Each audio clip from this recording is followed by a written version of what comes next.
Welcome to Ego Radio. We get you in the minds of creatives and entrepreneurs who are breaking ground. It's easy to make a hit, but it's hard to build a career. How do you stay fresh and curious with your art, work, and life? That's what we're here to find out. This week, you will be tuning into a conversation with Lebni Avitia. He is an upcoming director, and his work with production company Post Office Sound is just utterly beautiful. You gotta check it out. I'll drop some links to his work in the podcast notes. And we dropped in on life growing up in Mexico, Wisconsin, Ottawa, Toronto, his journey from pursuing a career as a musician to his current position as a director. And we got into what it takes to create a strong culture on set so the whole crew moves as one brain. And I think this point, I really like to stress it, because getting a crew to move as one brain, it's a microcosm of what it takes to get any big project going, whether you're in business or music or fashion, what it's going to take to get what you're trying to get done. If you're trying to do it at scale, if you're really trying to make something big, it's going to take more than just you. It's going to take a team. And I think what we dove into, the insights that we dove into in this area were super key. So I'm really excited for everyone to hear that. And with that, let's hop into this episode. My name is Ethan Cabral. I'm a filmmaker from Toronto, and this is Ego Radio. It comes from the Bible, apparently. Okay. Yeah, I've never heard of it in the Bible. My parents are Catholic, but Mine for too. example, yeah. So for example, my brothers are Abraham and Isaac, which are like probably one of the most known names Super in the Catholic Bible. names. Yeah, Yeah. yeah. But Lebni apparently is in the Bible. I haven't read the Bible front to back, but I haven't came across it yet, to be honest. So yeah, and then my last name is my dad's last name, Tadaki, which is actually Japanese because his grandpa was from Japan. Oh shit. Okay. So are you Yeah. like? I know you were saying you're from Mexico. Are you like? So you're what, half Mexican, half Japanese? No, I'm pretty much fully Mexican because my grandpa moved to Mexico, I think during World War II, or my great grandpa, sorry, during World War II, and then And he he met was my great Japanese. grandma. He was Japanese, yeah. And he met That's my great grandma, crazy. and they had my That's grandpa, crazy. and my Yeah. grandpa had my dad, so then that's why the last name stuck. But my mom's Mexican as well, so I usually use my mom's last name because it's just easier for people, Avitia, and that's why I just like put it on like my Yeah. social medias and stuff because it's just easier for people. But yeah, usually like oh no, like the birth certificates and all that's my dad's last name. True. True. That makes sense. That makes sense. Yeah, yeah. So What else? yours is How's your day been, man? What's going on with you? not too much, man. I actually was just on a phone call with or a meeting with the guys I work with at Post, because basically Post is pretty much becoming, they made their own branch of like production companies, so it's exciting news. So they're just trying to tell me like how things are going to be running, and pretty much telling me that since I've been with them since the beginning, like they're going to have me pretty much be like the head, kind of like the head director in a sense, but you know um I don't know. I guess we'll see. We'll see what happens because they kind of want to be like the next, pop rock slash mad rock slash kid studio. So That's fantastic. First of all, yeah, congratulations yeah. to Thanks, man. they're Appreciate it. going to be able to lead a Thank you. lead a Yeah, strong team, because everything I've seen Post Office do has been just to the highest quality. So I thanks, definitely man. think that Yeah, uh, not only do they have a shot, I think that the space is there. The shots looks like it's being taken, and I think you guys are going to for do great things. thanks, man. I appreciate that. Yeah, I think everyone that comes through post office or even works there is like literally like some of the best people I've ever met. Mainly because of like just like their friendliness and all that stuff, but also yeah, everyone's just really talented and very smart. So it's exciting to see like everyone kind of start to glow up a little bit. Well, Every talk to the audience a little bit about what Post Office Sound is. Because I know a little bit about it, but even me, I don't know too much. yeah. So basically, long story short,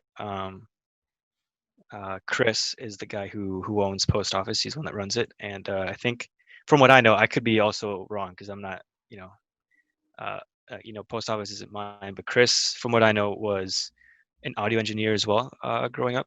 That's what he did, and then apparently, I think from what I know is that he got really busy, so he started post office to kind of be like the company that he put all his business through, and he ended up taking a loan out, whatever, building a studio in Liberty Village a few years back, and yeah, it just became like a post. That's what's called the post office. It's like a post production uh, space. And so basically they were doing a bunch of audio. They do audio for like commercials, audiobooks, artists. And so usually if you go to post office during the day, you'll see Evan, who's like the head engineer there, and he'll be working on like, all like the corporate stuff usually. And then later on at night is when the artists start to come through. And obviously Evan does, record, is the engineer there as well, but you'll see other engineers come through and use the studio space as well. So it's kind of a cool, That's a nice duality you got. You got yeah, like business during the day, get the yeah, it's bag, kind and then hang out with the artist in the evening, right? yeah, it's cool because it's kind of like those restaurants that turn into like bars or clubs at nights. During the day it's like like the casual what's the word? Coffee shop. Yeah, literally. And then at night it turns into like a pretty cool uh vibe. Yeah, If man. if I yeah if, walked on. I was in my friend's neighborhood and we were hosting a little event. We were premiering a fashion film that we shot, and I was like, my hair is disgusting. I gotta get a haircut. So I just looked up, okay, closest like barbers in the area. I yeah called them. The first three I called were like, okay, we're busy. We can't take you. Finally, I find yeah one. They're like, yeah, come through. It's chill. I'm like, all right, bet. So I started walking down, and I get to the address and I walk in, and it's a bar. It's like there's a full bar, and I'm like, is this the haircut? Is this the barber place? And there's this yeah like lady sweeping up, and she's like, oh yeah, they're just downstairs. I walk down the set of stairs. You know how like usually in bars downtown, there's like a really skinny set of stairs to go yeah downtown, yeah go yeah down to the bathroom. I yeah walk down that set of stairs, and there's just a whole barber shop in like the basement of this bar. I'm like, all right. that's crazy. Do you remember the name of that place? No, I don't. But it's like Queen Street East, like just before Regent Okay, Park. yeah, yeah, Yeah. yeah. Okay, yeah, nice. Yeah, there's a lot of places like that, like kind of like random hidden spots like that, or like all over the city. So Yeah, friendly Irish dude cut my hair. I was like, oh. nice. Yeah, But yeah, so you yeah, were post saying office. Yeah, it's if you guys haven't heard of it, I think it's worth checking out.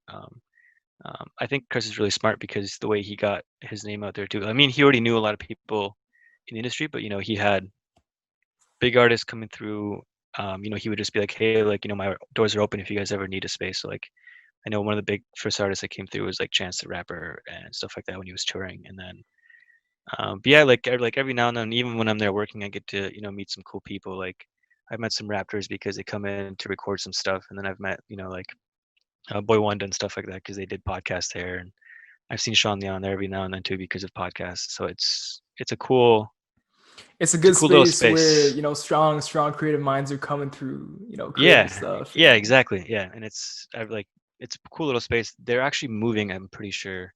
They're moving out of Liberty Village they're moving out of Liberty Village to somewhere I think near DuPont and like the Lansdowne area, but that's in the yeah, there's future. there's a So lot of studios in that area. It's yeah, a really optimum space, I think, because it's just far enough outside of downtown where the rent yeah, isn't and fucked and you can get yeah, a nice big space. yeah, and I think he was saying too, it's like a hub for creatives in that area too. So Yeah, I got a couple friends who have a studio over at I don't know if you know 888 DuPont. There's like a bunch of studios in that building. yes, the big green one, right? Yeah, the big green one, the one The that big looks like green it's building. literally falling apart. Yeah, that one. Yeah, there's some cool studios in there for sure. Yeah, man. Yeah. So your story when we hopped on a call earlier is pretty interesting. You actually didn't even start with an ambition to go into film. You were saying you started in music. Yeah, I think music has always been like a kind of like my biggest dream growing up. Obviously, like I think my first dream was being a soccer player, but like obviously that's not. You know, I mean, I'm sure some people that do pull it off, like congrats to them because I can see it's still a it's dream not that's easy. there But in you the though. I second can thing see was you're definitely still music, like, and then if the I opportunity just came up, you'd hop over and switch into soccer real oh, quick. I can see 100%. it. I can see it in your Yeah, eyes. 100%. Yeah, 100%. But yeah, no, it was always it was always music, and I always just like loved listening. I listened to everything my parents listened to, like just like my dad loves country. Like literally that's what he listens to, and then my mom loves like pretty much everything, mainly pop. But my grandpa's the one that got me to like the oldies, and my older cousins that I grew up with, they're the ones that got me to like G Unit and like fucking Eminem and like just like growing up. So I think, and then living in Wisconsin too, rock was a big thing. So I got to listen to a lot of cool bands like growing up.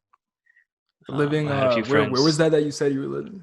I lived in Wisconsin, from the small town Oh, called damn. Medford. Yeah, yeah. So when I was 5, we left Mexico and then we moved to Wisconsin because my dad got a job up in the States. That's And then, interesting. So you mentioned that you also, I think you said you also lived in Ottawa for a while, right? yeah, I lived when we first moved to Canada. It was in 2009, and that was when I was 15 at the time. So I was going into grade 10, and then yeah, my dad got a job offer up in Ottawa, like outside of Ottawa, Mm-hmm.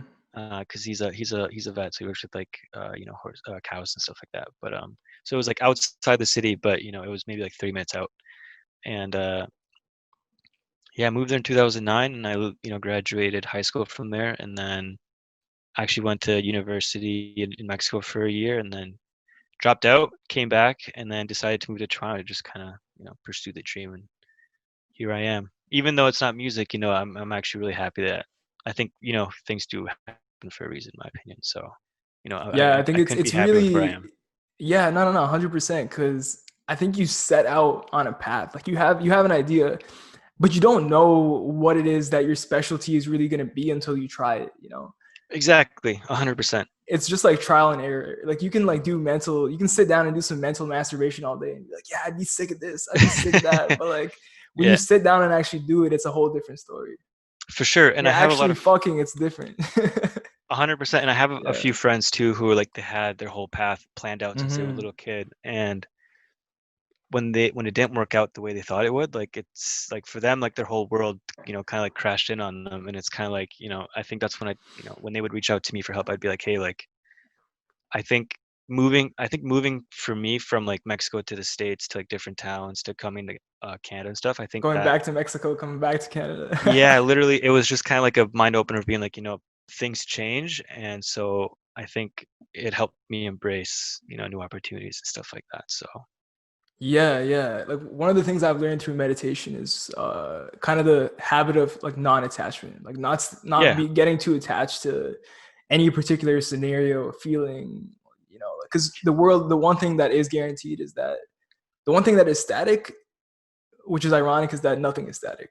The for only thing sure. that is Yeah, guaranteed is that shit's not going to stay the same. exactly. Which is And it sounds kind of like a like with you growing up, you were constantly in different places, Mexico, Wisconsin, yeah, and and even in different places, not just within the same country, but like you're experiencing different cultures, different ways that people are like living, different perspectives. How did for that shape sure. your worldview and like the way that you saw, Oh I guess, man. art and culture? Yeah, I think well, obviously if you know Mexico, Mexico is very big on, it's got a very rich culture when it comes to family and just having a good time. And Mexico itself has a very amazing creative scene, which I think doesn't get enough props. But growing up in Mexico, I think it made me really close to my family, and like, it made me realize that every person you meet could be, is just like it's just as important as you or anyone else. We treat our neighbors like family and stuff like that. So um, that's what Mexico did for me. And then we moved to the States. I learned a lot. Um, I was only 5 or 6, so like, but I still went back to Mexico every now and then for holidays. But I think the States made me realize that it gives you that mindset of like, you're there to live the American dream. So you're kind of like, um, you're open to seeing new opportunities and trying to make your dream come true. And yeah, I think the older I got, though, I feel like the adultness does start to kick in. Like, even though I was like 14, 15, I could realize that the American dream isn't as easy as they make it seem. But I met a lot of good friends down there. Like everyone in Wisconsin is actually very friendly. I never really had a problem making friends in Wisconsin, and everyone was really nice.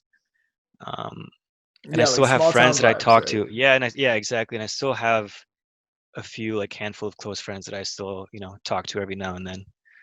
And but yeah, I think the real mind opener was Canada, to be honest. Like I actually love Canada.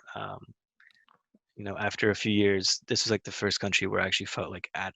I'm not saying I don't feel at home in Mexico, but Canada felt like this is a place where I can like dig my feet in the ground and like actually build something. Because the But opportunities are there, it's interesting and because I've heard that from a lot of people who've lived in different countries, like from people who've lived in Australia to South Africa, the US, Europe, and coming back to Canada.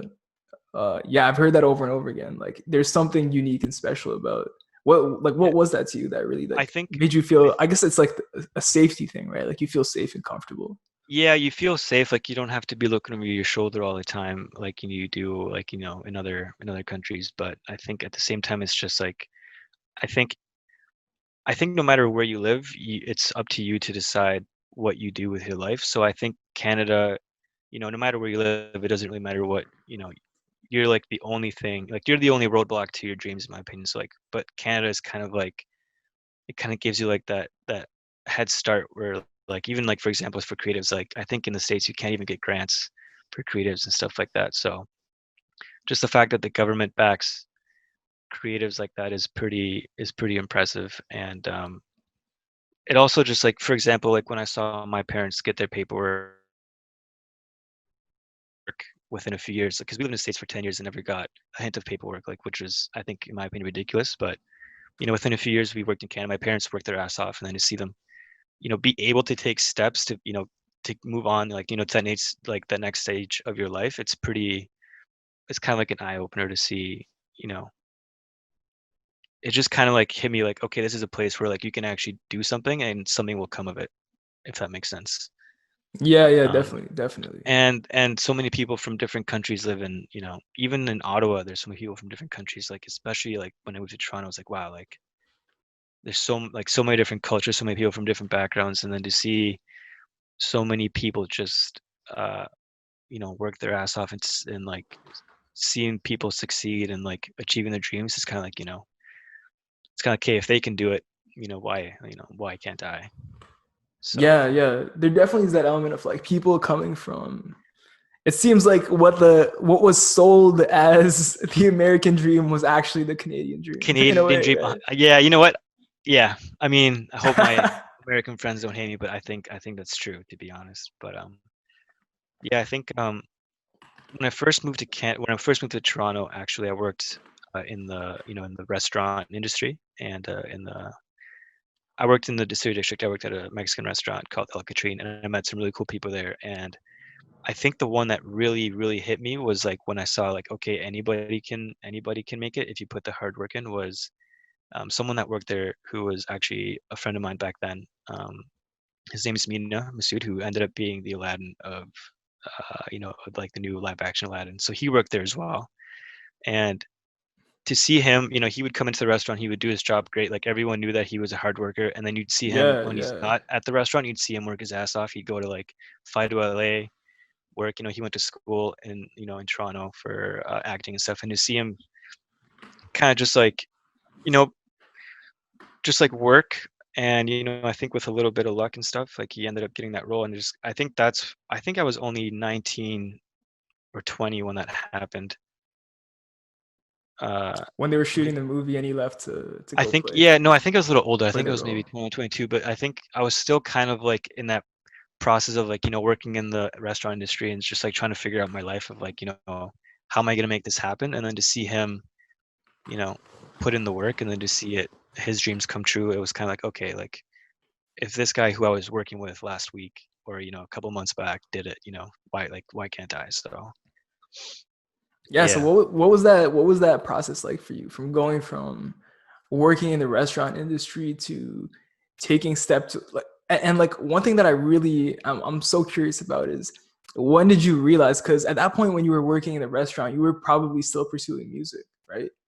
When did that shift happen and when did you move from music yeah. to So film, and then basically, when I how did first you moved, start taking that it's funny. jump I moved to I think the audio is overlapping a little bit yeah, it's with the okay. internet, but yeah, Yeah. and how did you make that jump to uh, then transition from music to film? while continuing to pursue it at higher and higher levels of professionalism. For sure.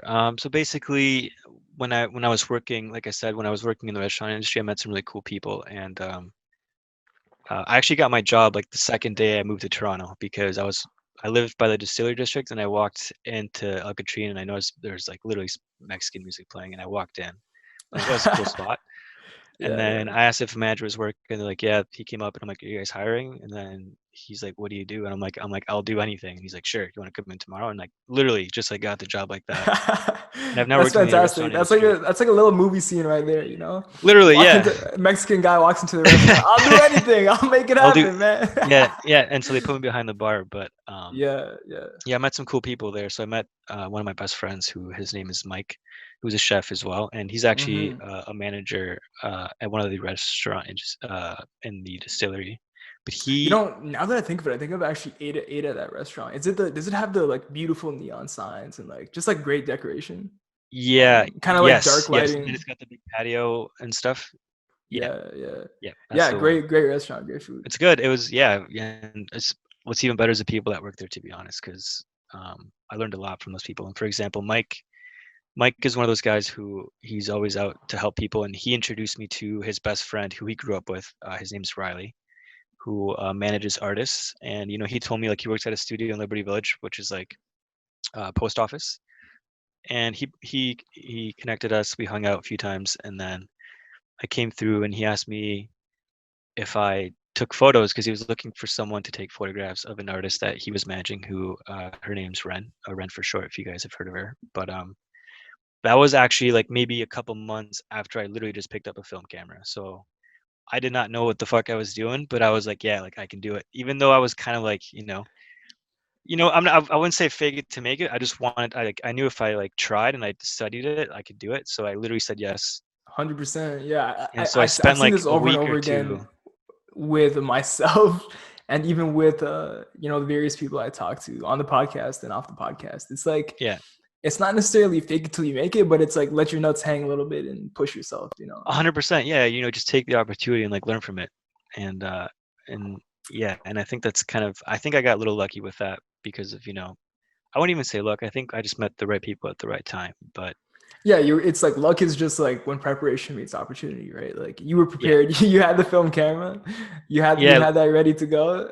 yeah. And literally, it's a point and shoot, and I still like I was just messing around with it, but I never like looked it up how to use it properly. And when I got this gig, I was like, okay, I literally researched how to take photos for like a week straight, and then they didn't turn out great, but but they turned out, and they liked me, and like we all got along, and Lauren was amazing, and then it just kind of escalated from there. Even though I was there to meet Riley for music, it just there was an opportunity there for photographs, and I didn't expect to like it so much, and then it just turned into directing her videos, and then it just grew into something bigger. But I think you're touching on something really important, which I want to talk about, and mhm, it's that ability to stay fluid in a moment.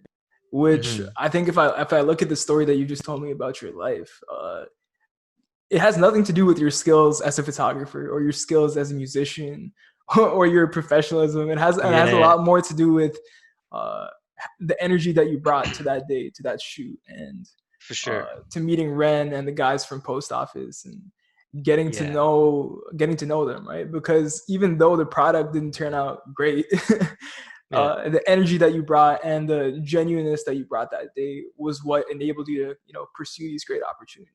For sure, yeah, and I think I give props to my parents for that because they taught me, I think even for them to move around like that is because they always looked for the best opportunity for themselves, but not only for themselves, but like for us. And then, seeing them take every opportunity and just being like, I think the biggest thing they taught me about was just respecting people, like, no matter who it is, and like no matter what job you work, you got to respect the people you're around. And I think that overall brings back good energy and like good opportunities. So I think that's like a key to like, I think to success or just being happy in general, to be honest. Like if you respect people, like, it's the same. It's that golden rule where like you treat someone the way you want to be treated.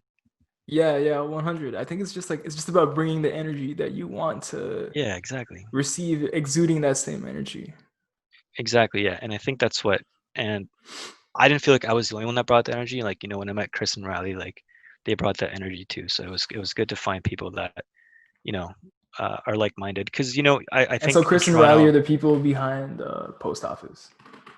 yeah, Chris is the one that, I think is the big name behind it. But yes, Riley and Chris manage artists as well, who, um, Ren for short, or Ren, and then Anna Sophia as well, who are both like young, super talented uh, girls. I think one's still 16, and then one it just turned 18 today, I think. So happy birthday That's to one. crazy. Yeah, That's but crazy. but they're super talented and they're super good. They're just wonders to work with. So, but yeah, basically, um, Especially with like filmmaking, which is such a collaborative medium, like you got to be able to this is what this guy Eric Durst, who I just had on the podcast, who's an amazing VFX artist. If you're yes, listening and you haven't checked that episode out, check it out. It I was. You know was what's funny? fantastic. I was actually listening to it the other night, and I put it on before I went to sleep because I actually listen. That's actually one thing I do like to do. I listen to podcasts before I go to sleep because sometimes they I help do me that fall too asleep. sometimes. But then Yeah. also, like, sometimes, like, I do learn a lot from them. So I didn't get to finish it, but I'm definitely gonna finish it because I was actually watching his work this morning, and I was like super impressed. So I'm definitely gonna finish that when I get back to it. But Yeah, he's a real genuine guy, kind enough to give me time of day for no reason, you know. for sure, that's great. Yeah, I think it's crazy that you just ran into him at a coffee shop, and he was cool with like being able to, like, give some time to you to like actually Yeah, talk about his like life and work and stuff. I think it really comes down to what we were just talking about with energy, like Yeah, we just had a good chat. Like we just sat in that for like maybe 30, 40 minutes and we're like talking about just like life and film and like what like the beauty of filmmaking. for sure. Yeah. And even though we were at like literally opposite ends of our careers, it was we could still make that connection, Connection, so of course. So my question to you is, like, when you went to that coffee shop, did you have somewhere to go and then you're like, fuck it, I'm not gonna go do that because I'm sitting here with this guy, or was it just kind of like you you just know had it time on was your it hands? was uh it was actually the day after the haircut story that I just told you. Okay. I slept over at my friend's place Yeah, and okay. I woke up the Sounds like next a day good and fucking day. it was a great couple days. and Yeah. I had a meeting with one of my clients who we were working on putting together a pilot to pitch it. Okay. And I was heading over to their place in about an hour, so I had an hour to kick it at the coffee shop. Okay. And so yeah, I had time. I was just cooling it, and he had his iPad out, his laptop out, and he had a script open on his iPad, and he was making notes on the script with his like pen, Okay. So and did you was did, making a did you shot list recognize on him his physically, laptop. or? No, I didn't know who the fuck he was. Oh, okay, But okay, I just okay. saw what he was working on. It looked like some serious like film shit, and I was like, I took my headphones out and I was like, oh hey man, like what you working on? What's going on? Yeah, And he was like, oh, it's some stuff for Netflix. Da, da, da. And I'm like, oh cool, can you tell me about it? He's like, nah, I can't really. It's like it's not released yet and this, that, that. I'm like, oh no for worries, sure. no Yeah. worries. And then Yeah. we just like hit it off. And I think people get this perception in their head of like once someone is at a particular stage, they don't want to, like you can't talk to them or they wouldn't be interested in talking to you. But Yes. Yeah. beyond all this shit, like what you were saying about like how you grew up in Mexico and you just have that mutual respect for the people that are around you. I think Hmm. if you get to this definitely isn't for everyone, but I think for a lot of people, Hmm. if you get to that stage in your career where you're working on these amazing projects, I think a lot of the time it is because you have that respect for people, For sure. because you're Yeah. able to bring people together like that. And so Yeah. And if I you think show especially up in the with the right creative energy, field. that you're gonna get that reciprocated. And I guess like what I was trying to say about him was he was telling me that day when we were chatting was if you're trying to like land a gig in the film industry Hmm. and you come into the studio and the execs are interviewing you and the director is there, maybe the producer's there, Hmm. everyone who's coming into the interview is most likely equally qualified in terms of like their talent and skills. They're For not sure. they're not they're not checking for like whether you can do the job. If you're in the room, you can technically like feasibly you Do can the do it. job. Yeah. It's what they're checking for is he called it like the plane ride test. Like if you were on a plane with them and you just got stuck next to them for 12 hours, could you just naturally have a great conversation and like maintain that chemistry? Um, if you can do that, if you can just have that natural conversation, that's what really matters, because it's not about the technical skills, it's about the chemistry at that point. Because when you're on set for 100 days For sure. and you're there in the freezing cold, in the rain, whatever. If there's that You gotta one be able negative to work with asshole, people. that's the guy Yeah, who's gonna fuck yeah, everyone over, you know. So yeah. It makes sense. Yeah, I think you gotta have a good working environment. So, yeah. um, I think one of the feedbacks we got a lot. That's what Chris and Riley were telling me as well. That after our first set with Lauren, that we had our big.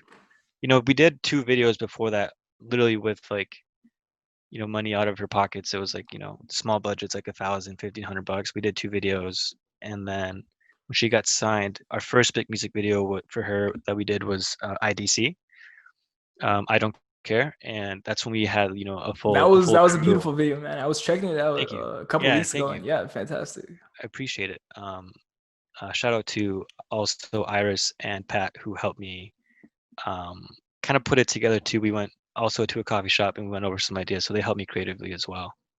But yeah, I think after that shoot, all the feedback that we got was so great. Everyone was saying like that's one of the best thoughts they work like sets they've worked on in a while, and I think it's Hmm. because everyone was just there in a good mood, just like trying to get the job done and just making sure that everyone was happy and like everyone was checking in on each other and everyone's there to help each other out. And I think that's what made people come back for like the next gigs, and I think that's why each video that comes out just turns out the way it is because everyone likes to work with each other. So I think so yeah, so I completely agree with him. I think that makes total sense.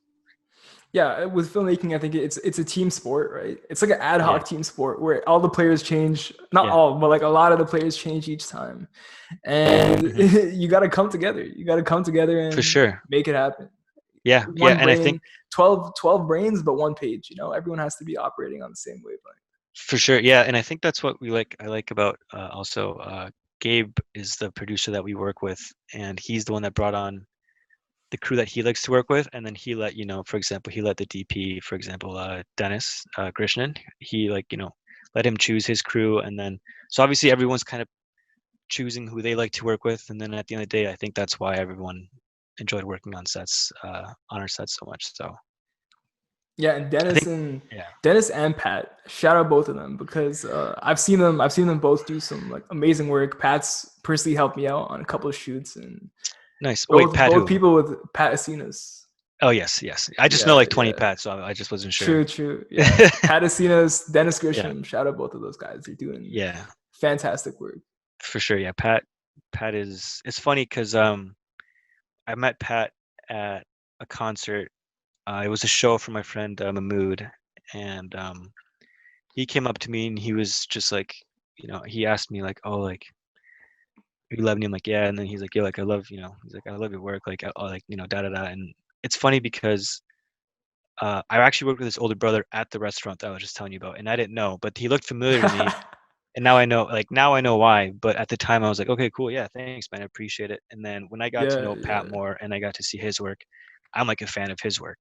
So I think it's funny that he like someone can think of me that way, but then when I see his stuff, I'm like, I'm a big fan of them. So Yeah, same with yeah. Dennis. But um, yeah, it's just yeah, I'm pretty happy where I am, man. Like especially with we're just starting out and like I'm already enjoying my work, you know what I mean? So mainly because I get to work with cool people and I get to learn a lot from like people who've been doing this for a while too and stuff. So And I think that's always gonna be the joy of it, right? Like yeah. regardless of what stage we get to, it's always gonna come down to just like, yeah, I get to have a good time with people who I care about. Yeah. I mean, literally we're getting paid to work on creative stuff. Like what else could you ask for? Which is like It doesn't get better than that's that. like the dream. Yeah, But 100%. at the And I same time, I think when you're pushing yourself to make, like I've heard stories of like George Lucas literally like having like close to a heart attack, panic attack, fainting, going to the hospital on set while sure. making Star Wars, and you know similar stories of various directors. And I think I think there are many different ways to get to the same level of quality, the same point. There's a Hmm. lot of different roads you can take to get to the same For end sure. goal. And For I sure. think it comes down to like what kind of environment do you want to foster, right? Yeah. To you, is it a stressful endeavor or is it a exciting endeavor that you're gonna put some like love into? Of Or is it going course. to be Yeah. like a stress fueled endeavor that like you can get there both ways, Hmm. you know? But it's like Hmm. what are you what what are you capable of bringing? Yeah, of course. And I think like when I think about even being on set on a movie like Star Wars, I can only imagine there's so many different things you have to like, worry about. So I can see why the guy would have a freaking heart attack on set. But it's true. I mean, Yeah, man. like I also heard I've heard stories like I have a friend who her dad was I think the VFX supervisor for I think the Transformer movies, and he told me a story where like you know I don't know if I'm even supposed to be talking about this, but I think it was a scene where um, I don't know why I can't remember his name. Who's the main actor from like the first Transformer movies? Shia LaBeouf. Shia LaBeouf. Yeah. So Yeah. apparently there was a scene with like Bumblebee, and he wanted sad music to kind Mm-hmm. of get in the mood. And apparently the director was just like, nah, man, like we need to get this shot. And then apparently they were just kind of both like they weren't trying to help each other out. They just, one was had this idea that he wanted music and one had the idea like you don't need it. And then I think, they didn't come to like an agreement. Apparently that's when like shit went down and stuff like that. So I think hearing that story, like it's kind of like, okay, that makes sense. Like I can see why, things ended up the way they did. But I think it's also a lesson like you gotta work together and like even if you guys don't agree, you gotta meet at a medium because you're all there to like with like the end goal of just making something amazing. So Yeah, yeah. It's about putting your ego aside and yeah, coming together to do something that for sure. none of you could have done separately, right? Yeah, exactly. So what are you excited about right now? Are you interested in narrative work? Are you interested in doing more music videos? What gets your dick hard, man? What are you excited about? Um, right now, I think I am excited to honestly just be with my friends because we're in this quarantine still. But Yeah. um, besides that, literally, work-wise, I would have to say since post office is becoming like a production company right now, I've always wanted to do like commercial work. So I think we already have some people in mind, like some companies in mind. So I'm really excited to just like dip my toes in the water when it comes to this kind of stuff because I think I'll learn a lot from it. But I'm also just excited to show people like what I can do and stuff like that because I've only worked on what maybe three major sets, and they're like for like for two artists basically. So I'm excited to show people that I can do more than just like music videos for these for these teenage girls. Yeah, yeah. Yeah, yeah, Expand your repertoire a bit. yeah, exactly. And I think I'm just excited to learn and just try new things right now because I'm still like I'm 26 and like I have a lot of friends who are like already set in their career and all that stuff, but I'm still kind of learning, and I think I'm excited. I like to learn, especially when it's something I enjoy. Um, like literally, like if I'm not working on a treatment or like a video, I'll be at home doing research on like on other videos or even just like movies or anything that has to do with like music or anything like that. I'm just like I love it, and I do it all the time. And so usually when I need a break from my own hobbies of that sort, I do like to hang out with my friends and stuff like that. But yeah, and actually one thing I am working on right now is actually a bit of a passion project. It's a friend of mine. It's actually my little brother, like my youngest brother's friend from high school. He was actually the male talent in one of Lauren's music videos, um, the one for Mind Games. And he's a super talented kid too. He's like just he's 18 as well, and he sent me literally 6 songs in one day. He's like, "Yo, I made these," and I'm like, "Oh, dope! Like, how long have you been holding on to?" He was like, "Oh, like I made them all in like 1 or 2 days," and I was like, "Okay, like that's pretty fucking crazy." And then I listened to them, and they were like literally, I was like shocked. I'm like, "Yo, this is like really, really good." And so I've always wanted to do, like a full. I think what's the word? You do like each song from the project into one video. I don't even know what the word would be for that. Like an album trailer, pretty much. Yeah, it's like an Yeah. album. It's like an album video, pretty much. And he's always wanted to do it, and that's always been a dream of mine. So I think that's what we're trying to go for right now. And I think that's my passion project over this quarantine, and it's looking good so far. Yeah, I'm excited to see And I'm that. So working are with you in the like treatment phase right now, or Sorry. So are you in like the treatment phase like right now? Like you're doing the planning, pre-production? Yeah, so I think it's cool too because he's from a small town from like where my parents are, which is a small town called Dunville. So he's not even from the city, so like he doesn't really know people in the industry. Um, so I've kind of taken the role of kind of being like a project manager in a sense, and not because like I don't think he can do it himself. I just like I want to help him, and I think he knows that I know people, and then he trusts me, and I think it's cool to like be able to work on, like I said, music, even though I'm not producing it, to like help him talk to engineers and different artists, and then to kind of put the visual aspect together as well. It's kind of like both like best of both worlds right now. So I think that's why I'm really excited about it. Yeah, yeah. Yeah, yeah. It's what I'm seeing more and more is that it's not like you don't gotta be the person doing the piece of work at the center of it. Like when I was putting this Hmm. podcast together, like I hired someone to do the graphic design, Hmm. and brought someone else in to do the score for the intro music. Hmm. And I could have been like, nah, I want to do it all. I want this to be Yeah, my complete brainchild. But at for the sure. end of And the day, I think when you start out, you kind of want to do it all, and then you realize like sometimes it is okay to like get some help or get someone else to like be a part of it, because it'll just yeah, make things that yeah, much better, in my opinion. yeah, it'll just make things that much better. It'll just make the process that much more fun, right? Yeah, yeah. And at the end of the day, it's about sustainability. Um, Hmm. how do you, I guess, be thinking about like how over time I've figured out what enables me to stay consistently creative, what enables me to be able to continue to be excited to do what I do, because there were times when I felt burnt out, and I'm sure likewise you had times where you're like, fuck this shit. Like For little sure. Yeah, pouty and shit. 100%. How do you bounce back from those moments, and how do you find the drive to, like, what systems have you created in your life that allow you to stay in the zone?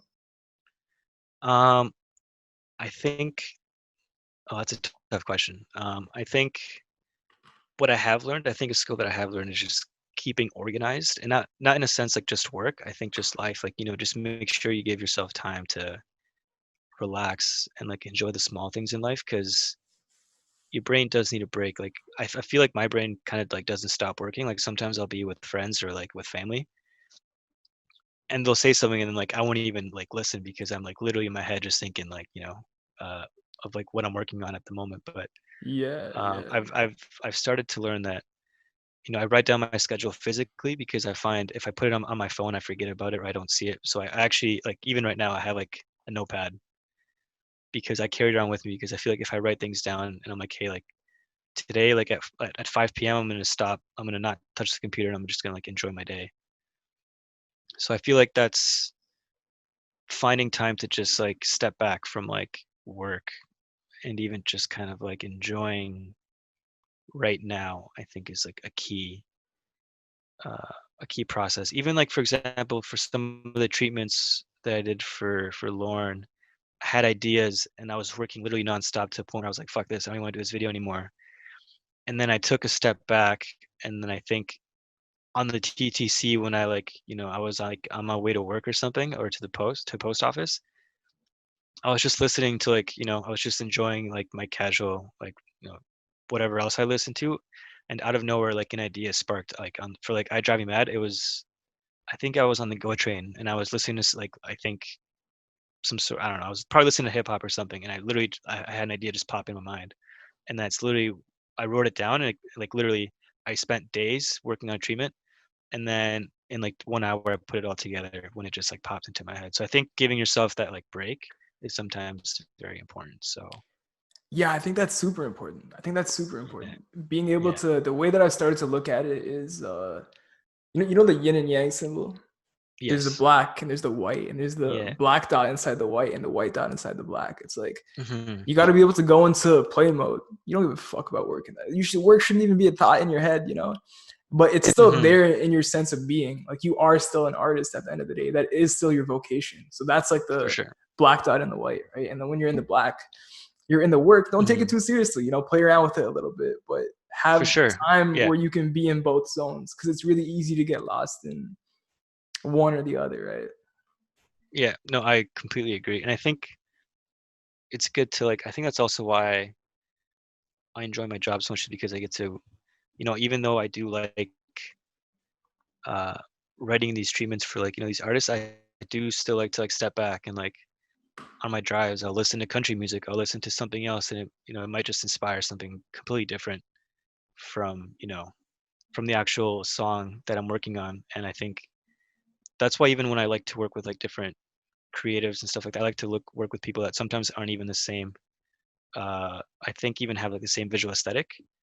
It's good to just kind of like combine and take different people's talents and like just kind of like mesh it all together and see what you guys can come up with. Because I think at the end of the day, that's what art really is, just putting different things together to make one. But um, yeah, and I think also, oh man, what was I gonna say?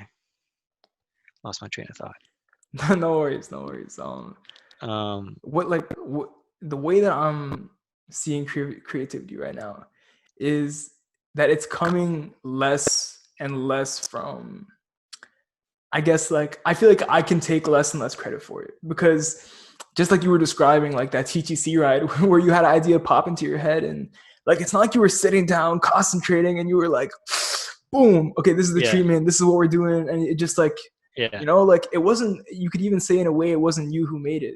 It just emerged from your brain, right? yeah, 100%. Yeah, I think maybe it's just And like in the I back of your find like mind and it that's just where comes out. yeah, right. It's like a subconscious thing, and Yeah. it's like that's where the best ideas, I feel like, tend to come from. Where it's just like Hmm. you let yourself go and you let it flow through you Yes. rather than trying to Yes. force it out, right? Yeah, 100%. And I think, yeah, I think the major thing. I think the other thing too is like I said, I'm still learning, so I do like to look at people that, I like to watch their work, and I'm like, oh, like that's something I never thought of. Like maybe what can I learn from that, and then maybe make it into my own and stuff like that. So like, and I think that's a big thing too. Is I think people need to credit each other because I think that's what, even like with music, when the producer samples an old vinyl, it's kind of like, you're taking someone else's work and you're making it your own. Like, yeah, you're not copying them, but you're taking a piece of art and then you're putting it to make another piece of art that can be completely different. So Yeah, yeah, man. Yeah, there's a few people I do like to look up to. yeah, no, it's definitely fun to, put like watch, head onto Vimeo, see some see some of the Yeah, who, greatest videos. who do you like to like? Is there anyone in particular that you like to watch, or like you like if they post something new, you're like, oh, I have to watch this. Yeah, yeah. His name's slipping my mind right now. I can't believe it, but he just shot all of the weekend stuff. I've been following him for a while, and all like the blinding lights, like the weekend's whole new rollout. He's the director behind that. I can't believe I'm forgetting his name right now, but Is he from Toronto? I don't know where he's from. Hmm. Uh, I'm trying to remember his name, but it's not You coming to can look mind him right up. now. Yeah, I can You look can him look up him real up. quick. Yeah, Yeah, yeah, yeah. But so I'm basically, like curious. he he does insane shit, and I'll send you a couple of links after this, because I know his style is uh your style is distinct, but I can tell based on what you've done that you're gonna love his work. Okay, sweet. I'm gonna just look this up real quick. Yeah, no worries. Yeah, I think that's something I'm looking forward to as well. It's just like creating like, everyone. Yeah, like Anton people Tammy, that's his name. obviously. What is it? And Anton Tammy. Okay, okay. I'll look. Yeah, just send me a link later, and I'll look him up. Also, I don't know how to pronounce it, but Solomon Lithcom. I don't know how to Solomon. say it. Yeah, yeah. Solomon Lithcom. Yeah, like his work, and I know Art Jail, which is another fantastic post production house in Toronto. They just did Hmm. the finishing work for one of his pieces, one of his music videos that just came out. All of his Yes. work Yeah. with him, I literally like. He seems. I look at his work and I look at his, discography, and I almost can't believe it. The sheer amount of high quality shit that he's put out, it's Yeah. staggering. He's also a His. big I name feel there. like his brain works in a different way than most people. So. It has to, right, for him to do the shit he does. For sure. Um, did What you about watch you, the man? BTS on Who are that some too? people? No, I haven't seen that actually. Sorry, the Wi-Fi is cutting out. Yeah, man. That's the one thing with doing interviews over Zoom that's fucking despicable, but it is what it is. But yeah, you were saying the BTS. Yeah, I don't know if you saw BTS, but it was I think they posted on YouTube, and it was just really cool seeing him work. Because I've always wondered, like, I want to see what he looks like or what he says when he's working, and you get to see a little glimpse of that, and it's kind of cool. But Cool, I yeah. And for actually, anyone listening, in the show notes of the podcast, I'll publish links to the artists we're talking about if you want to check it out. mhm. I think also for example, Chris, who the guy who runs post office. It's funny enough, he actually grew up as a childhood friend with Steve, who owns our jail. And so Steve comes through every now and then. And last time he was in, he had his laptop and he was just showing Dennis and I that music video that he just dropped, that someone just dropped. And I've never seen Dennis be so more excited about watching, a video. But um, it was cool to see like what it looked like because I think he showed us before it was even colored and the VFX were done. But um, and that was months ago too. That was Yo, like, the references that he did to 2001: A Space Odyssey on that was just like, yeah, yeah. And it's I funny literally have because a poster on my wall right over there for 2001: A Space Odyssey, one of my favorite films. So like seeing that, I yeah, was just like, what? what? No way, Yeah, it's like yeah, yeah. incredible. He made it look better than obviously we're in the modern age. Yeah, Technology's got a little bit for better, but sure. that Yeah, shit was like it's like if just 2001: A Space Odyssey, modern 21st century, yeah, contemporary, literally. I think gorgeous. when I was watching with my brother, and that's the first thing he said right away. He's like, "This reminded me," like literally like 10 seconds in. He's like, "This reminds me of Space Odyssey," and I'm like, "Oh, like I didn't even think of that right away." But yeah, um, you were asking me who I look up to, right? I think Yeah, yeah. actually when I was writing down notes because I knew I was going to be on this podcast, I wrote down some names. Um, I think some of the people I look up to, besides obviously, family and friends, people that are like in the industry that I look up to, I think one of my favorite would be Alexis Gomez, who I think is Spanish. But there's actually like a cinematography um, company called 9 a.m. Cinematography that are based out of Mexico City. So that's I think where they're from, but they obviously they rep people from all over the world. And Alexis Gomez is he's not one of them because he's not a DP, but they rep Leo Calzoni. If you guys want to check him out, I love his work. But he works a lot with Alexis Gomez, and seeing his work is like some of my favorite stuff. Uh, Yeah, I'd love to check those artists out. If you could yeah, send some links over I'll after, send yeah. those to you. Yeah. They did a music video for one of my favorite bands, who are from Mexico called Porter, and they did a song for. Let me look it up really quick. They did a song. They did a music video for one of the songs. But yeah, talking about production companies too, Some Such and Co. is fantastic. Like I think they're based out of the UK, but Hmm. every production that I've seen them hop on, I think they did The Kids Turned Out Fine for ASAP Rocky. I think they worked on Oh that. yes. They worked on All of the Weekend's new shit. So many other amazing campaigns I've seen them pull together. Hmm. It's they're yeah I they're haven't looked them another up yet, so beast I'll of a have to look them company. up as well.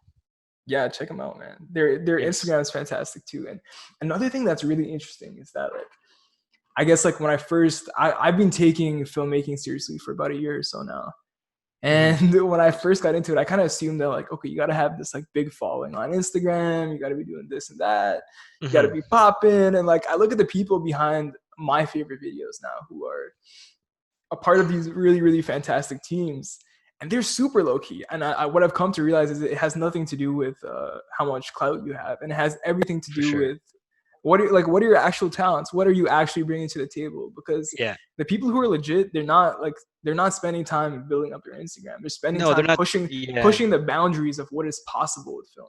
for sure. Yeah, and I appreciate that because they're not on social media to like to like flex or like to like show Yeah, off what they've done. They're just there because they're putting out this product that they enjoy and like they're good at it. And that's why I like to follow people on Vimeo because I feel like on social media it's hard to you see people who are doing well, but then it's like you said, some of the people that I follow have like not even 1,000 followers. I'm like, how does that even happen? And then someone that's maybe doing nothing so crazy has like thousands of followers. So it's, I think it's just a matter of also like what you like, but you know, yeah, it's true.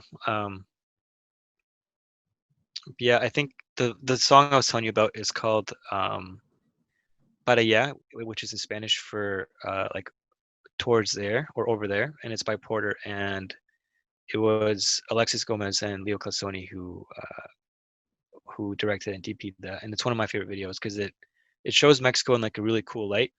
It shows like the traditional like kind of like the romantic romance story, but still, I don't know, man. Like it's kind of hard to put to words. You just have to watch the video. But Yeah, I'll check it out. I'll check it out. Just make sure those you are send that yeah. link over, and I I'll will. hop I right will. I on will. that. That's one of my favorite music videos. And they also, I think the same. I'm not sure, but I think the same guys did "Que es el amor" by Porter as well. And that's one of my favorite videos. I think I'll send both of those because they're two of my favorite music videos. Yo, anytime I hear Um, someone just like say a few words in Spanish, I just get so turned on. Like that shit is like it's just such a fucking gorgeous language. Like holy shit. you should learn it, man. I really should. I really should. I don't even know like the language. I don't even know Hindi. Like I'm Indian, but I don't even know. Like I speak English. That's pretty much it. I want to expand my repertoire though, because Mm, I've been seeing a lot of videos on YouTube about people who learn new languages and the way that it expands your worldview. And I think like I'm sure you can attest to hmm it being bilingual. Different languages emerge from different cultures, right? Those are two different Yeah, perspectives. So I think learning a different 100% language can almost give you a whole different perspective. perspective on life, Yeah, which is I yeah. think the You know what? invaluable And thing to. yeah, I completely agree.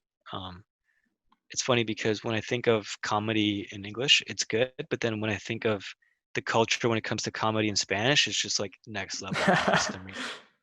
There's Yeah, just and like like there's more you there's can just almost like talk to a whole words. new set of people. You can Yeah. connect with a whole new set of Yeah, people. and I That's think when I beautiful. when I when I watch like stand up or like just like movies in Spanish and they say these jokes, I'm like there's not even a word sometimes for like this like the words they use to like translate it in English. I'm like that's just like it's like a Mexican or like a Spanish word or phrase like, that it's just literally there to be fucking funny or to be like rude if that makes sense. So it's kind of Yeah, yeah, kind yeah. of Like jokes. Schadenfreude, like taking pleasure, like that Yeah. German word about taking pleasure in other people's misery, right? Yeah. Yeah. These wonderfully eloquent words that put together what you would need 4 or 5 clunky words in a sentence to say in English. You can say hmm gorgeously in other languages. For sure. Yeah. Um Yeah, and I think it's cool. That's why I like to follow. I like to look at people who are from Mexico as well, just to like see who else from Mexico is doing some crazy stuff. And I think that's why I also like to follow. Hope I'm not butchering his name, but I think maybe you've heard of him, Farhad Gaderi. I think he works out of Vancouver, but No, I I think don't think his I have. background. I think he's from Mexico and somewhere else as well. And he put out a music video not too long ago as well. That's really really good. And it was about like a brother relationship. And I saw that and I was like touched. I'm like, damn, this was so good. So shout out to him too. I love all his work, and even like for example, even like Karina Evans, who's from Toronto as Karina well. Evans is fantastic. Her work She's is amazing. incredible, incredible. She's amazing, and I think the funny thing too is that when I was working at El Catrine, she was actually working. From what I know, she was working at Mill Street across the street, Oh no and way. then yeah, and then so um I think when I started working, she worked and then she left, and then I heard of her later on when she was doing music videos. I'm like, I think for some reason I think I like know of her, but I couldn't connect the two. And then someone told me she used to work at Mill Street, and I'm like, oh, that's why I know of her. But to see her and see what she's done, it's like so impressive. And like I think that whole family's fucking talented. Even her brother, Jordan Evans, who's like the producer and like works with like Daniel Caesar and stuff. To see like people from Toronto just doing big things is really cool. And you know what? I think Karina's kind of like not even set a standard, but I think she's opened the doors to a lot of like female directors too. I think I want to see more female directors come into the scene, especially from Toronto. I feel like we have so many talented female directors in the city. Man, I'm really excited to see some female directors get some more shine Yeah. because talking about languages and different perspectives, genders and different perspectives, right? Like the way you see Hmm. the world as a woman is inherently different from the way you see the world as a man, right? And film is For sure. nothing Yeah. but Yeah, and that's what the I was thinking too. expression Like it's kind of of a like, perspective, right? yeah, yeah, I completely agree. And it's also kind of goes back to that, that old joke where like, you'll say that something looks red, but then, the female, whatever, will say it's this specific color. So like, I feel like they have a very strong creative mind as well. So, Yeah, yeah, definitely, definitely. And I think hmm, lost my train of thought there, but yeah, yeah, it's the same yeah, boat. I can't yeah, wait to see what female directors come out of Toronto. for sure. Yeah, Hmm. I think, mostly right now, what I'm excited about is moving into doing more narrative work. I'm in a similar boat to you, where I've been doing kind of fashion films and stuff like hmm, that for quite some time. hmm. And I want to extend my repertoire. So I've been spending this quarantine writing a lot.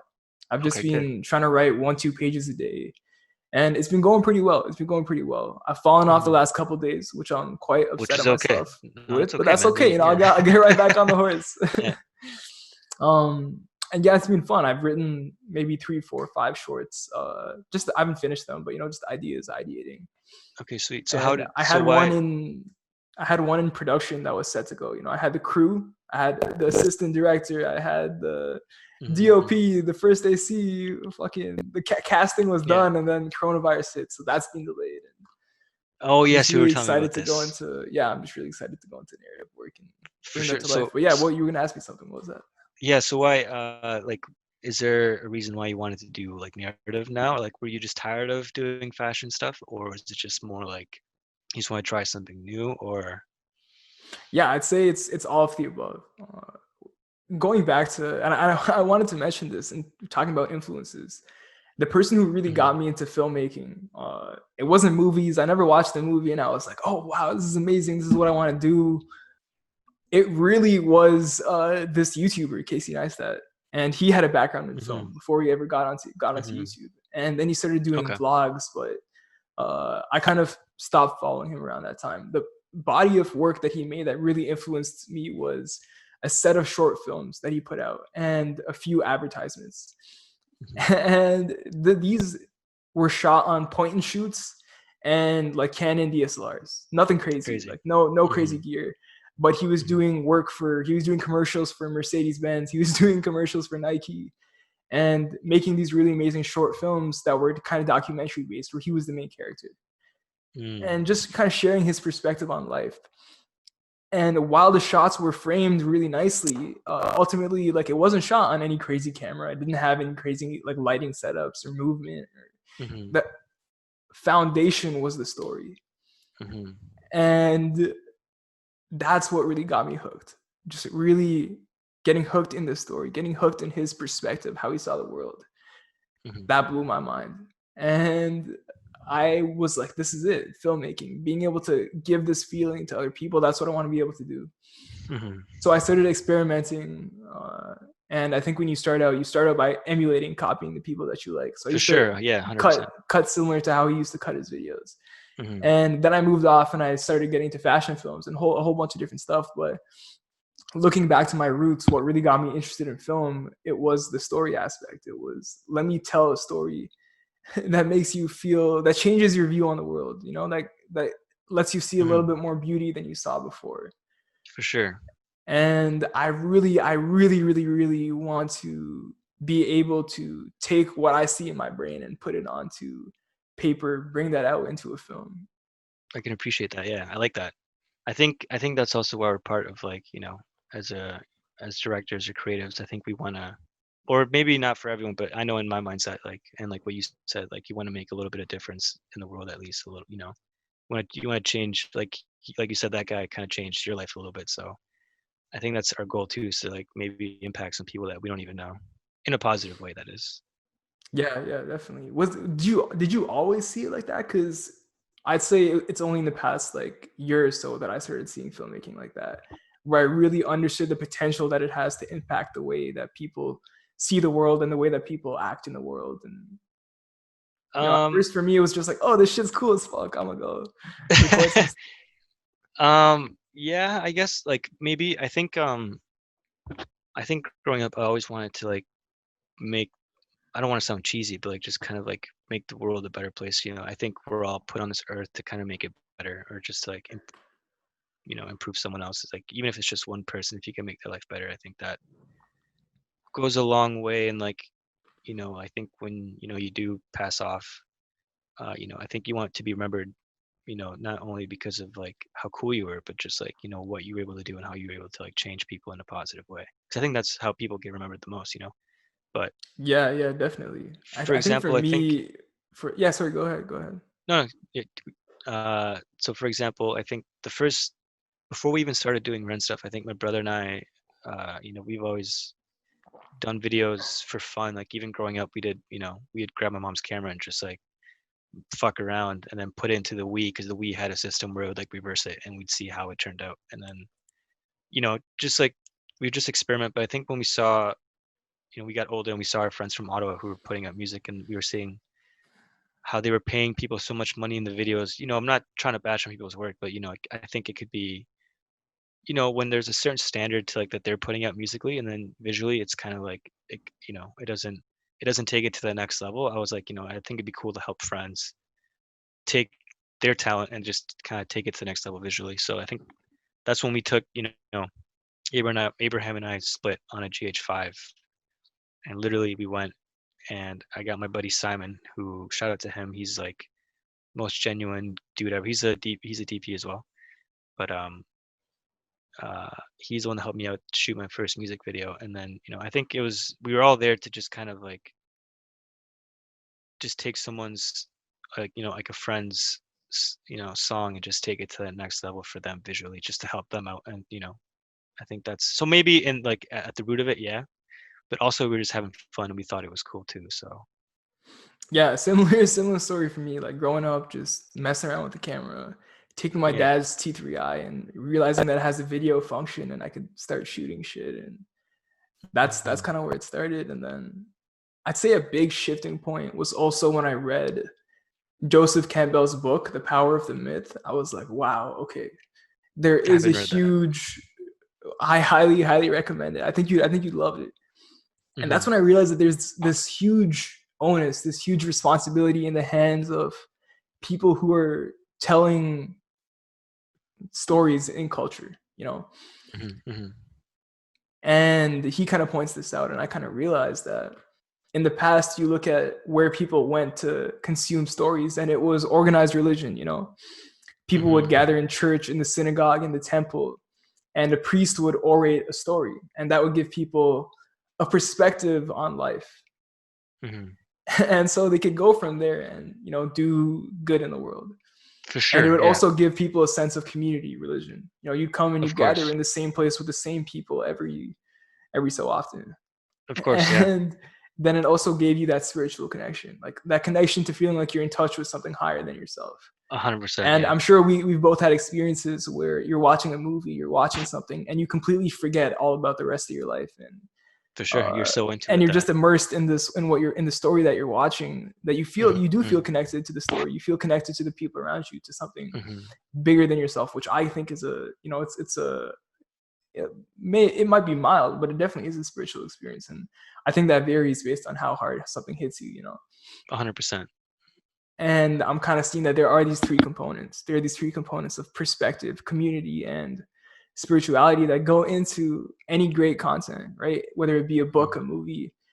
And while a religion in its past glory might be dead, people are still looking for a perspective on life. And For sure. then you begin to ask yourself, all right, where are people looking for this? Because the old solution might be gone, but the problem is still there.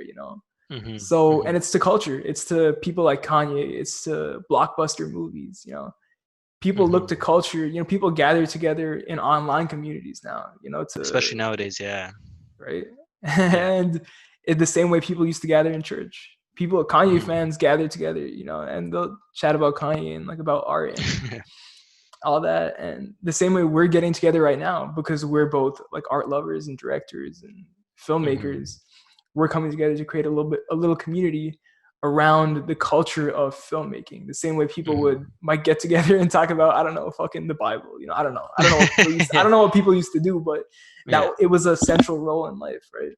for sure. So, and if you look at how Hollywood has taken it, like, I don't know if they've handled that as best as they could. It's like it's being used to manipulate people in a lot of ways that may not be beneficial to society's evolution, right? Mhm. So the way I kind of see it now, after realizing the real power that story has to change the way that people think, to change the effort that they're willing to bring to the world, Mhm. there's the incredible responsibility that we have as storytellers to help For sure. people see the world in a more benevolent light and step their best foot forward. For sure. Yeah, I completely agree. And I think that's the beauty of it all is that I think that's I think that's like the one goal is like I think that's like the one thing you want to achieve when you put something out is like you want to be able to impact someone to the point where like they might even hit you up and be like, yo, like this like, this felt different or like this like this reached this like talk to me or something like that. You know what I mean? So like I think that's like the biggest reward in my opinion when you do put something out. So I completely agree. Yeah. 100%, 100%. Yeah. Yeah. Um I know I think the latest one I did for Lauren was the "I Drive Me Mad," and that song herself, she said she wrote it right after she had like a panic attack, like an anxiety attack. And so when she told me that, we like we worked together to put something together to make it seem like you did have like some sort of like panic attack, because like I do have GAD, like generalized anxiety disorder. So literally I've like suffered from. I was diagnosed with severe anxiety as well. Like I've there you suffered with that yeah. for a long, long time. Well, there you go. I think everyone at some point gets to experience what that's like. So, um, and when she was telling me about the story, and then when I was thinking about like whenever I have panic attacks, and we just wrote it down, and we just like Dennis and I sat down and we talked about how we can make those feelings come to life. And then when we put it all together, and then I did have some people hit me back, and people hit Lauren back, and like, yo, that video literally made me feel like what I was feeling just the other day. And then I think when I heard that, it was like, hey, like I actually succeeded with like making people feel a certain way. Yeah, definitely. I think anything you can put Yeah, out into the world that makes someone feel less alone is incredibly valuable, right? yeah, It's yeah, like I'm not just suffering. We're suffering together. you know? yeah. I know it's true. It's fucking true. I think we're all connected in a sort of way, in my opinion. Definitely, definitely. Yeah, yeah. I know. Do you watch Joe Rogan? I know I'm gonna get a bit of like off subject here, but do you watch like Nah, the Joe feel Rogan free to go podcast? to whatever subject you want, man. Of course, Joe Rogan's a huge inspiration. Huge, huge Yeah, inspiration. yeah. I love Well, how he's able to just call people out and be like, "Yo, what I the fuck you fucking love it. saying?" I fucking love it. I think it takes balls. It takes balls, and it takes balls to do it in a friendly way. Like he's never out to get you. Like when No, he just wants to get he's out to get to the truth.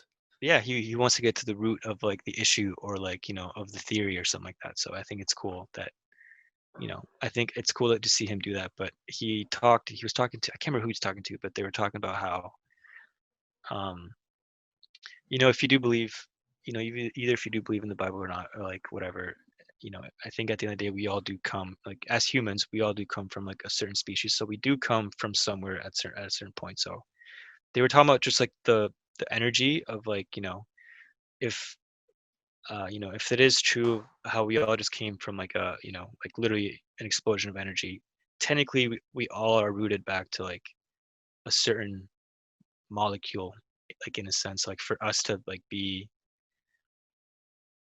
for example, um when twins say they like they feel something or like they whatever, when the brother felt something or the sister felt something, they're like, hey, like I felt that too, right? I think it all goes back to like being like, I think we're all interconnected, and I agree, I think we're all connected in a way where I think we all Are you feel each spiritual at all? Do other. you have any inclination to Yeah, like I was a brought up, spiritual view on life? I was definitely brought up Catholic. Um but I think growing up, it's not that I'm not Catholic anymore, but I think I'm more open-minded to listening to what others have to say, what other religions have to say, and then what people who aren't in a religion, have to say. So I think I like to take a little bit of everything, and I think at the end of the Same here for me. day, I was brought up Catholic, but I never really had a spiritual experience in church. So for yeah, me, and I'd say at a certain point, I was just like, I kind of dismissed it. I was never like a atheist, but mhm, I was very much agnostic. I'm like, I don't know. I don't know what the hell people are talking about when they say God or when they're referring to a higher power. for sure, yeah, It sounds kind of ridiculous. I'm gonna just live my life, you know. And yeah, yeah, then but I was always open minded to it. I was just like, I just haven't had any personal experience to validate that point of view. hmm, And then I hmm. took like 6 grams of mushrooms, and that changed my perspective entirely. I was like, I had firsthand experience. I'm like, Yeah, yeah, this is a real thing. for sure, yeah, And I experienced what it was like to be truly present, to be truly in the moment and hmm, connected to, I guess, like a web of consciousness that went beyond my own mind. of course, And so and I know what you're saying, and I think it can sound really woo woo, like, oh, we yeah, connected, we're all connected, and it's yeah, like, in a sense, like, yeah, we don't know, right? Like, there's no like real like physical like evidence, but I think hmm, if you look within yourself, right, and you really get quiet your hmm, mind, hmm, you can feel it, like you can feel hmm, that our perception goes beyond words. Who you are hmm, goes beyond your personality, for sure, and that, like, what you're saying reminds me a lot of kind of like a little thought experiment I was doing a while ago. I like to journal just to get my thoughts out of my head, so I don't drive myself insane, And hmm. and It's as true, I was journaling, I was realizing this whole concept of narrative and story, hmm, and how everything that makes you you is essentially just a story. It's a narrative that you've told yourself about where you were born, the hmm, experiences that you've had, the relationships that you've had, hmm, what you're good at, what you're bad at, and you tell yourself these things over and over again. hmm, And as you tell yourself that, that becomes your reality. for And sure, what you're telling yourself is the story of who you are. hmm. But who you are is so much more than that, right? Who you are goes beyond your ego at the end of the day. Yeah, no, I And completely it's agree. like what I really understood this for the first time when I listened to Jim Carrey talk about what it was like for him to slip into a role as an actor and Mhm. completely change his personality but still be himself. And I think if you've ever seen Jim Carrey act, you can see that there's just this incredible degree of genuineness to For whatever sure. character he's He's one of playing. my favorites, so Same here. And it's like, I yeah. think the reason he's able to be that genuine with whatever role he's playing is because he is being himself, even though his personality is completely changed. Because what he recognized is that, and he had this kind of like breakdown slash breakthrough where he Mhm, was like, I still feel completely myself, whether I'm being Jim Carrey, the person, whoever that is, or whether I'm playing this actor. I'm still me. mhm, mhm, The personality traits is just, that's just the surface layer. mhm. And so whatever, There's more to it than what you see, is there's basically way more to it than what you see on the surface, yeah, right? So yeah. you can, and if you're, and this really helped me to move past my anxiety, because I realized whatever narrative I was telling myself in my head about why I need to be worried about this or stressed out about that, I could change it, and I could Mhm, then change my reality. So mhm. that was a big turning point in For my. sure, yeah, like learning And I, learning how I to use your literally I mind is literally wrote down, like, the same way like a writer would write down a character, mhm. like, or like a character in a Yeah, movie. I yeah. wrote down like who I am as a character. Mhm. And I was like, okay, Ethan is like such and such. Yeah, And it was really funny and like just like for sure. whatever. And I'm just like, okay, this is who I am, not based on my past experiences, but based on my connection to a higher self, my connection that Sure. goes beyond the story that I've been telling myself. Yeah, yeah. No, I can not well, now I think you're crazy, but Cool. Yeah, that's no, I'm just kidding, man. whoever, yeah, if you think I'm crazy, hit me up, let me know. Yeah, yeah. Maybe No, I I'm need just some kidding. help. If you're trying to send me to an institution, if you think I should be checked in, uh I'll drive you there, man. thank you. Yeah. Definitely need some No, help. I'm just kidding.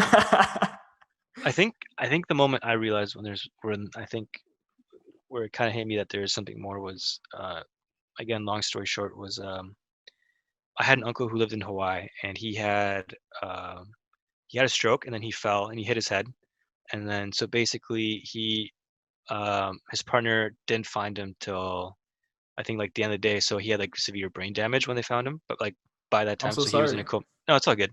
I appreciate it. But he was in a coma for like a long time. And so I Hmm. had my grandma went out there and a few aunts, I believe, and they flew out there to, to stay with him while, while he was in a coma. And after a while, they decided like, hey, like I think So it's just you time to you pull the broke plug. up for a bit there. The last thing I He's, heard was, there's and nothing we can after a do, so while. whatever. Um, yeah, so I think after he was in a coma for a while, they just decided to like, pull the plug. And then he passed away. But during this whole time, my grandpa was in Mexico, and he was very old, and he wasn't, he wasn't very receptive. He wasn't all there at this point. But but they didn't tell him about what was going on because they didn't want to stress him out or like put some sort of idea or like bad thoughts in his head. So he had no idea about what was going on. Um, and so when they apparently that same time when they did pull the plug, he apparently my aunt was there at the house with him watching over him. And apparently she saw him just looking up, and then and she was like, "What are you looking at?" And then he was like, "Oh, I just saw Fernando, who was my uncle." It's like, "Oh, I just saw him like flying around." And my aunt was like, "What?" And then later on, my aunt found out that that's literally around the same time that they pulled the plug on him. So That I is think, so yeah, and I think interesting. when my aunt told me that story, I was like mind blown. I'm like, the fact that he had no idea what's going on, and then the fact that they did pull the plug on him and just have my grandpa out of nowhere, who like he was old and like he didn't really make sense most of the time, but he's never said anything like that. And for him to say that at that time is just kind of like like what's the coincidence of that? There's I forget what Aboriginal group it comes from, but I was Hmm. watching this TED talk and they were talking about how this one group kind of believes that children and old people are at a similar place in terms of their connection to uh, Yeah, afterlife the in a elements sense. that bring us into this world that go beyond humanity, Hmm. right? Hmm. Spirituality, if you want to call it that, right? Hmm. But in a sense, there was a lot of logic to it, right? Because Hmm. children have just emerged from whatever we emerged from, right? Come out the Yeah. womb into the Yeah. world, pops out. They're like, yo, what's up, right? And old Hmm. people are just on their way out. They're very Hmm. close to going back to that which they came from. From, yes, So exactly. they're on the borders of whatever it is that we call life. Hmm. And that kind of, to me, what you just told me reminded me a lot of that. Yeah, Where which is crazy. I think that was like the point. I was like, damn, I think there's more to like, I think it just opens your mind a little bit more to like, yeah, there's definitely something more than what we're seeing. So there's more to this shit than what's in front of our eyes. That's for sure. yeah, 100%. That's I really want to go to Peru and drink some ayahuasca. That's on my I that's knew on I my knew you're gonna bucket say I list. knew you're gonna say that. After the shroom story and the ghost stories, I knew you were gonna say that. I actually had a friend who did it. He went to Peru. He did the whole stay Ah, there a few damn. weeks, Okay. and he told me his craziest experience. Because they do prep you for it. They like train you, like they like tell you what to do and like whatever. And Mm. he said his craziest uh, Oh, and for the memory of audience, if you what don't happened. know what ayahuasca is, it's basically a orally active version of DMT, which is the strongest psychedelic known to man. And you Hmm. literally leave your body and have these full hallucinogenic experiences that essentially make you a better person. And Hmm. you are in a completely different place, but a place that Hmm. is not unique to each individual. Uh, but it's people report having very similar experiences. So Yeah, it's and it's, it's interesting. But yeah, I sorry. Go think ahead. Continue. no, it's all good. And I think the crazy part was that um, he told me that he had a few like crazy stories, but he said the one that like hit him the most, that he remembers the most, is like he had a memory, like not even like a dream. Like he's like, I felt it. He had a memory of when he was a baby, when he was just starting to walk, and he walked up and he hugged his mom's leg, and he's like, it wasn't like I felt like I remembered that from like a movie or like I just thought of it. Like I literally felt that memory of me being a kid and like Like he doing it. re-experienced it. You re-experienced it, yeah. And he's like, Yeah, I think walking away from all that, he's like, damn, like the fact that that's still in my brain somewhere and I had no idea. And like you can still re-experience thoughts like that to like that, uh, you know, level of strength, physically. He's like, that was like the craziest moment. Yeah. it's incredible. It's incredible, and I think that I think it's experiences like that can really humble you, Mm-hmm. to the fact that like we're all just kids at the end of the day, right? Like we grow up, we get bigger, Yeah. some of us grow facial hair, and we're like, all right, you are an adult, Yeah. congratulations. But Yeah. we may not throw as many temper tantrums, but at the end of the day, we're still feeling the same thing For that we sure. felt when we 100. were Yeah, kids. we're And I we're think human anything that beings. helps you tap back into that is incredibly valuable. Like I was watching Paris, Texas, which is a fantastic, fantastic movie, Okay, and I've I never heard of felt that. emotions that I haven't felt in years watching this movie. Like Okay, what's it literally called? emotions that I forgot that I could feel. Paris, Texas. Okay, Paris, comma Texas.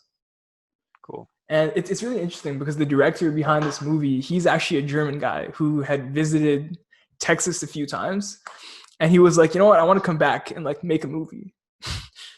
Yeah. So he does that. So he's a German guy telling this very American story, Okay. and I would have never known if I didn't look it up. It's such a fantastic movie.